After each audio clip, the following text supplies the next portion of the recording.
Welcome to another quick application guide for RentFax. In this application guide, we are going to cover how to use RentFax, more specifically the rent report, to establish rents for subject properties that have nuances or configuration anomalies. So a great example of that is small bedrooms. Bedrooms that qualify as bedrooms, but they're very small, so in true application or use of prospective tenants, they lack the desirability of size. Another great example is finished square footage below grade. I won't go into the definitions of how that's accounted for, whether you're establishing an appraised value or using other tools, but what I can tell you is that this finished square footage below grade is often excluded in public data, county data, and hence other automated data sources that are pulling that in. So you can use RentFax by entering the address and being able to select the particular bed, bath, configuration of a property. You can use different scenarios to see how each affects the rental potential for the subject property. In this particular case, I've already run two reports on a property that is a 3-bedroom, 1-bath, and a little over 1,200 square feet.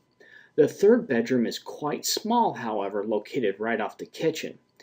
So as an investor, lender, or property manager, I've run this property as a 3-bedroom, 1-bath, 1,200 square feet, and a 2-bedroom, 1-bath, 1,200 square feet to see what the difference in rent would be.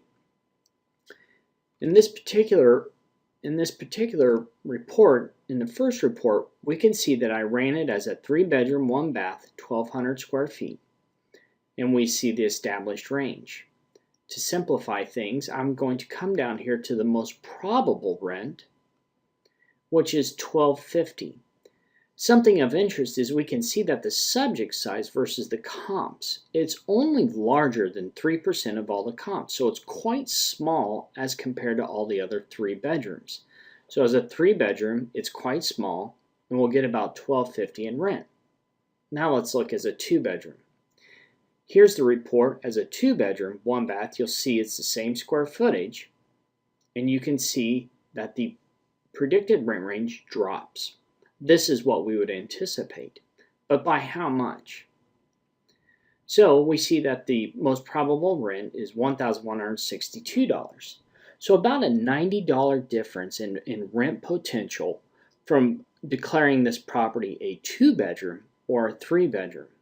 Something of interest here is that it is larger than 84% of all the other 2-bedroom comps. From a marketing perspective, you may want to advertise this as a large 2-bedroom rental property with a bonus room that can be used as a nursery, 3rd bedroom, office, or den. So you can see, gaining this knowledge, you may actually be in a better position to gain a more favorable tenant by changing your marketing strategy based on the information provided of advertising a larger unit and then possibly increasing this rent. Again, that's obviously up to you as the individual user, but this application guide shows you how we've armed you with the data and information to best deploy those strategies. The second example relates to a property that has finished square footage below grade. In this first initial report, we ran a 3-bedroom, 2-bath with 1,300 finished square feet. This particular house is a split entry where when you go down the stairs, there is a finished area that is below grade, but it is a walkout. So the data that comes from counties and other places varies widely on how to handle this finished square footage. This particular home had an additional half-bath. So what we did is we ran the property as a 3-bedroom, 2-bath, 1,300 square feet, developed a predicted range between $1,200 and $1,400 with a most probable rent of $1,300, $1,315. Then we ran the property again. We added in the half bath that's located in the finished below grade area, along with the 250 square feet.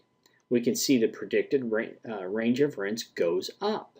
So by adding the half bath and the additional square footage, we can see a jump in the rent to most likely rent or most probable rent of $1,458 as compared to the prior $1,315. So now again, we have the ability to make sure that we're setting rents off the true configuration and usable space of this property and not relying on automated rent generators that are pulling information from county or other sites that can have incorrect data.